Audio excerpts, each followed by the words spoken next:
title of our message for today is Let God Be God. And as I was listening to the Sunday school lesson, I thought, Brother Larry, you must have peeked at my outline because you're making the big point of this message right here. So, let God be God. Can you say amen to that?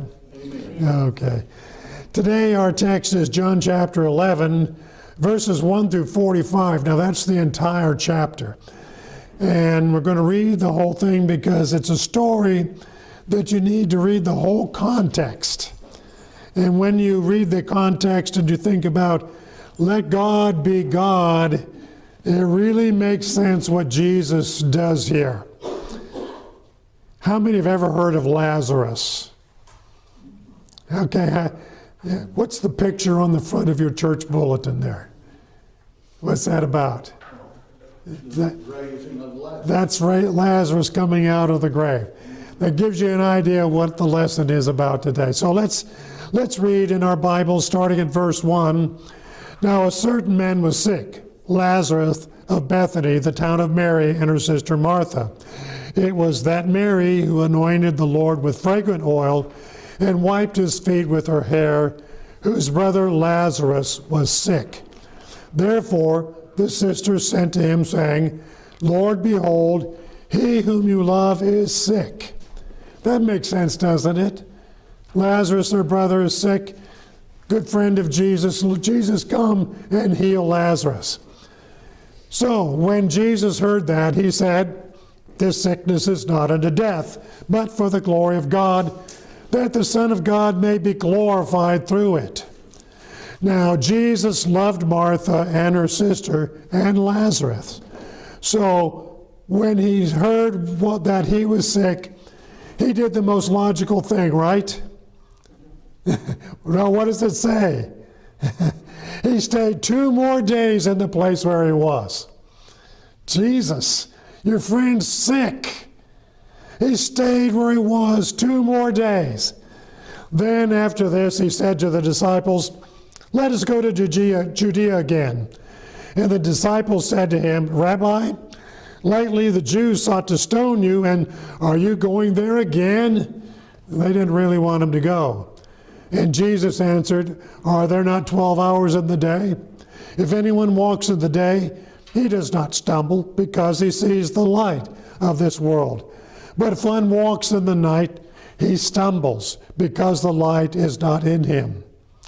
These things he said, and after that he said to them, our friend Lazarus sleeps, but I go that I may wake him up. The disciples said, Lord, if he sleeps, he's going to get well. However, Jesus spoke of his death, but they thought he was speaking about taking rest and sleep. Then Jesus said to them plainly, Lazarus is dead, and I'm glad for your sakes that I was not there. Why? That you may believe. Nevertheless, let us go to him. Then Thomas, who is called the twin, said to his fellow disciples, let us also go that we may die with him. Verse 17. So when Jesus came, he found that he had already been in the tomb 4 days. Now Bethany was near Jerusalem, about 2 miles away. And many of the Jews had joined the women around Martha and Mary to comfort them concerning their brother. Then Martha, as soon as she heard that Jesus was coming, went and met him. But Mary was sitting in the house. Then Martha said to Jesus, Lord, if you'd been here, my brother would not have died. But even now I know that whatever you ask of God, God will give you. Jesus said to her, your brother will rise again. And Martha said to him, I know that he will rise again in the resurrection at the last day. And Jesus said, I love what he says here, I am the resurrection and the life. He who believes in me, though he may die, he shall live. And whoever lives and believes in me shall never die. Do you believe this? She said to him, "Yes, Lord, I believe that you are the Christ, the Son of God, who is to come into the world." And when she had said these things, she went her way and secretly called Mary, her sister, saying, "The teacher is come and is calling for you." And as soon as she heard that, she rose quickly and came to him. Now, Jesus had not yet come into town, but was in the place where Martha had met him. Then the Jews who were with her in the house and comforting her, when they saw that Mary rose up quickly and went out, followed her, saying, "She's going to the tomb to weep there." Then when Mary came where Jesus was and saw him, she fell down at his feet, saying to him, "Lord, if you'd been here, my brother would not have died." Therefore, when Jesus saw her weeping, and the Jews who came with her weeping, he groaned in the spirit and was troubled. And he said, "Where have you laid him?" And they said to him, "Lord, come and see." Jesus wept. Then the Jews said, "See how he loved him?" And some of them said, "Could not this man who opened the eyes of the blind also have kept this man from dying?" Then Jesus, again groaning in himself, came to the tomb. It was a cave, and a stone lay against it. And Jesus said, "Take away the stone." Martha, the sister of him who was dead, said to him, "Lord, by this time there is a stench, for he's been dead 4 days." And Jesus said to her, "Did not I say to you that if you would believe, you would see the glory of God?" Then they took away the stone from the place where the dead man was lying. And Jesus lifted up his eyes and said, "Father, I thank you that you have heard me, and I know that you always hear me. But because of the people who are standing by, I said this, that they may believe that you sent me."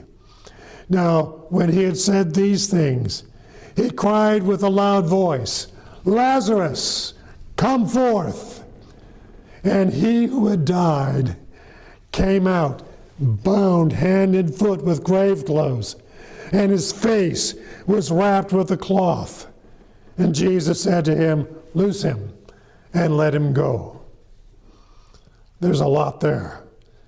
But what a powerful story. This is a true event. This is not just a story, it's a true event. The incident with Jesus and Lazarus.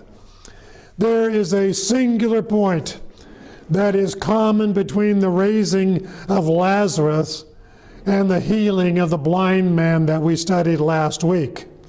And the point is to let God be God and do things in his own way and at his own time. Our part in God's working in our lives is to be obedient, even though we have not yet received the fulfillment of his promise to us. Mary and Martha had sent a message to Jesus that their brother Lazarus is sick. You see, there was a special bond between Lazarus and Jesus. And it was just expected that Jesus would immediately get up and go to Bethany and help him. He was his friend. Instead, Jesus seems to brush off the urgency and simply says, "This sickness is not unto death," and he stays in town for 2 more days. This is Jesus who loves Lazarus. Oh, he's okay. This is not unto death. I will stay in town for 2 more days. Wow. Well, the disciples seem to be in agreement with Jesus not going to Bethany. Why? Because the Jewish leaders up that area had just tried to stone him to death. They thought it wise, Jesus, stay here. But to their surprise, after 2 days, Jesus says, "Let's go to Judea again." He tells them Lazarus is asleep and he needs to go there and wake him up. And the disciples, knowing about the previous incident where they tried to stone him, object, saying that, hey, sleep is what Lazarus needs. If he gets some sleep, he's going to get well, so just let him be. Well, they seem to have not grasped that Jesus has been using the let God be God principle almost exclusively in the past few weeks.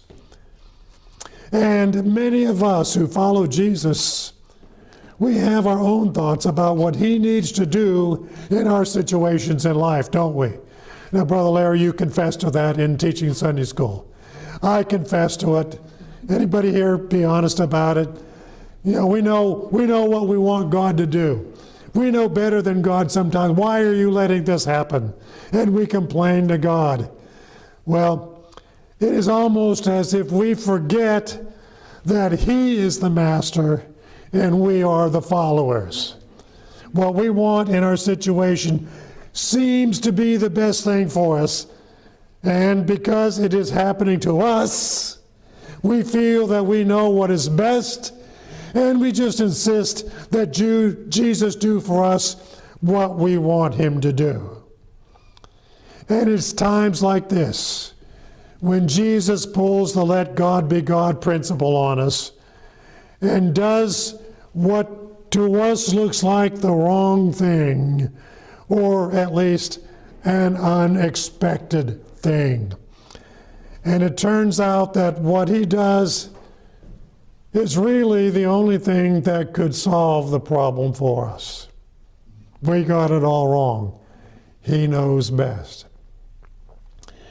Well, Jesus has to set his disciples straight in the situation with Lazarus. So he tells them plainly, Lazarus is dead. Jesus tells them to get up and to go to Bethany with him on what now looks like a useless trip. And notice that it is Thomas the twin. This man appears elsewhere as the doubting Thomas. Remember there at the end of the book of John? Okay. Notice that is now doubting Thomas that speaks up, telling his fellow disciples, let us also go that we may die with him. Now, this is not faith speaking. Rather, it is resignation to follow Jesus in what he thinks is the wrong thing to do. You got to give him credit for that. If Jesus is going to go there to die, hey, we're going to go there with him, right? How many times have we been doubting Thomases when it looks to us that Jesus is allowing what we think is the wrong thing in our lives? Have you ever been there? I have been there. So we find that Jesus arrives outside of Bethany. Martha goes out to meet him. You remember Martha? She is the opinionated woman who thinks she knows what Jesus should do. Do you remember earlier when Jesus visited their house? She complained to Jesus that she was so tied up with serving the people and told Jesus that he needed to tell her lazy sister Mary to help her. Do you remember that? Okay, this is that Martha. Now she tells Jesus, Lord, if you had been here, my brother would not have died. Now, rather than to rebuke her, Jesus tenderly assures her that Lazarus will live again. He knows what he is doing, and he knows that what he is doing looks impossible. Lazarus is dead. He reminds Martha of the let God be God principle in verse 26, where he says, whoever lives and believes in me shall never die. Do you believe this? This activates a chord of faith in Martha's heart, and she submits to the impossible, not really knowing how it is going to work out. That's the kind of submission we need in our lives. When we are faced with what looks impossible, to submit and follow what Jesus tells us to do. So Martha goes back to the house and tells Mary that Jesus has come. And Mary quickly goes out to where Jesus is. Her response to Jesus is similar to Martha's, but her motive is different. It is disappointment over the death of Lazarus, but yet with a sense of willing despair. Lord, if you had been here, my brother would not have died. She said the same words Martha said, but with a different attitude of heart, of humble submission to Jesus. And Jesus asks to be taken to the grave. He knows what he's about to do, and he knows that no one expects it. And Jesus weeps. Jesus weeps. Now, people looking on assume Jesus is crying because of his love for Lazarus. And many commentators on the Bible say that same thing on this verse. But I think there is a greater significance to his weeping. I think it has to do with the people's failure to grasp the let God be God principle. Sure, he loved Lazarus, but what's causing Jesus to weep is the disappointment of how the people are responding to the situation and to him, what they expected, and their disappointment. Verse 38 says that as Jesus was coming to the grave, he was groaning in himself. Have you ever noticed that? I finally noticed it when I was studying for this message, probably for the first time. As he was going to the graveside, he was groaning. Now, the Greek word translated groaning means to blame or to have indignation on. Okay, we might think, oh, he's so sad and sorrowful. That's not what's going on here. There's blame, there's indignation.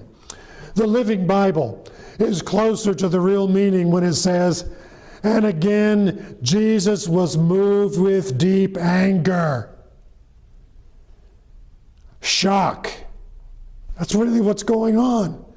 He was groaning with himself. He was moved with deep anger. Why? Everyone seemed to have their own opinion on what Jesus should have done. To them, it appears that Jesus failed everyone. Lazarus had died. Martha scolded Jesus. Mary was heartbroken. And the people disappointed because Jesus did not do for Lazarus what he had done for other people. So, with a tone of rebuke in his voice, he tells the people there, take away the stone. Martha, you gotta love this woman, again objects, saying that the body has begun to deteriorate and it would just be too unpleasant to go into the tomb. Still with indignation in his voice, he reminds her to let God be God in verse 40. He says, did I not say to you that if you would believe, you would see the glory of God? The tomb was opened, and nothing happened. Did you catch that? The tomb was opened, and nothing happened. Have you ever noticed when you receive assurance that God has answered your prayer, that nothing seems to happen at that moment? Had that experience? Seems like nothing happens. Yes, you have assurance, But friend, you must still let God be God. When the stone was removed, there was a grand pause while Jesus offers praise and thanks to the Father. And then he speaks, "Lazarus, come forth."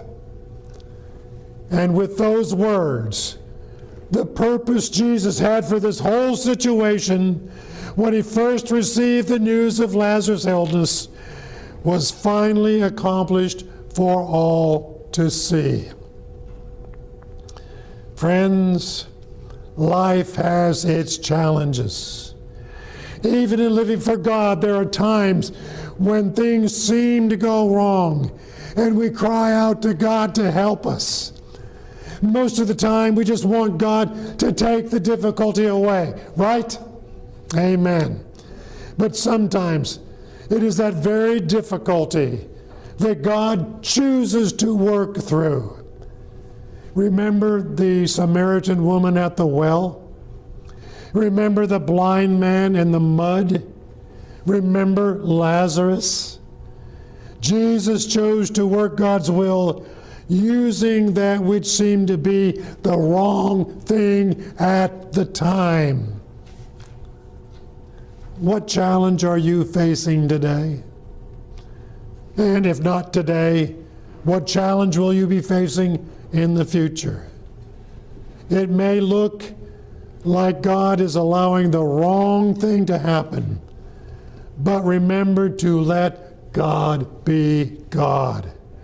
And God will work out His will in that situation, and you will realize that first, it was the only way God could work, and second, it worked out for your benefit in the best way possible. Amen.